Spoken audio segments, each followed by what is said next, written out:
Alright, it's a little warm in here, but we're trying to get it done. So, zoom out. Oh, I can't zoom out. Okay, so I wasn't gonna do the video. I was just gonna build the stuff because it's just what I do. I start working, I throw it together, and then next thing I know, it's done, and I'm like, hey, probably should have tried to record that. Not that anybody even watches these, but anyways, in this one, it's just gonna be a time lapse. But I'm going to take all this tubing and this collector. I'm gonna show you how I turned it into that. And yes, it is not pretty. It is not stainless, it is not TIG welded, it is mild steel, and it is MIG welded. We're not going to car shows, we're going to race. And quite frankly, I mean, these ones lasted 12, 13 years, something like that. And the only reason we changed them is because of that. So, which, yes, I know stainless probably wouldn't have that problem, but then it's brittle, and I don't know how to TIG weld. I know how to MIG weld. We're going to put a header in that spot. So, and I'll do the math and I'll let you know how much I have into these when everything is said and done.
Alright, everything's tacked together, and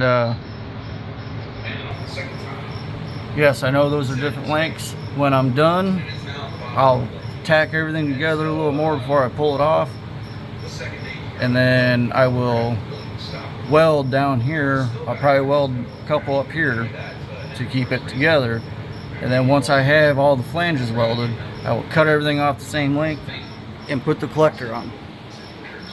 And yeah, that's that's pretty much it. I mean, wind up with something like that, and then I still got to add the stack to it, and I'll show you guys what it looks like when it's done. Because I mean, oh, it's a little cramped in here. We got stuff everywhere. That is my mess from building the set of headers. Yes, I know there's ways, take measurements and all that. Honestly, there was no measurements made for any of this. It was hold it up there, see what looks good, cut it. If I don't like it, you see me, take it off, recut it, do it some more. I think one I had to actually add a piece to, but I mean, that's metal. I can add to it. I can't do that with wood. Yeah, we'll see what it looks like when I'm done. Excuse the dirty hood, but that's it. I'll get the paint cleaned up off there. I still got to pull them off again because I got to weld in pieces of pipe and drill holes for my evac system. But I don't have the stuff to do it. So, yeah. And that is, oh, what did I do? I did the math. Probably 450, 500 bucks of what I've got into these. That's the gaskets, the flanges, the 2 1/4 inch tubing kit, and the 5-inch stainless stacks. There's nobody out there that makes anything that's going to fit where I want it, so that is the best thing for me. There are cheaper ways to do it. I mean, you could knock probably $200 off this, but the upside to it is if you do it, one, you could say you did it, and two, it'll fit where you want it to fit, because everything else, all the other headers out there that are designed like this, that will not. Let me pull the valve covers, and I don't want to have to pull the headers off to be adjusting my valves. So anyways, if it was easy, everybody do it.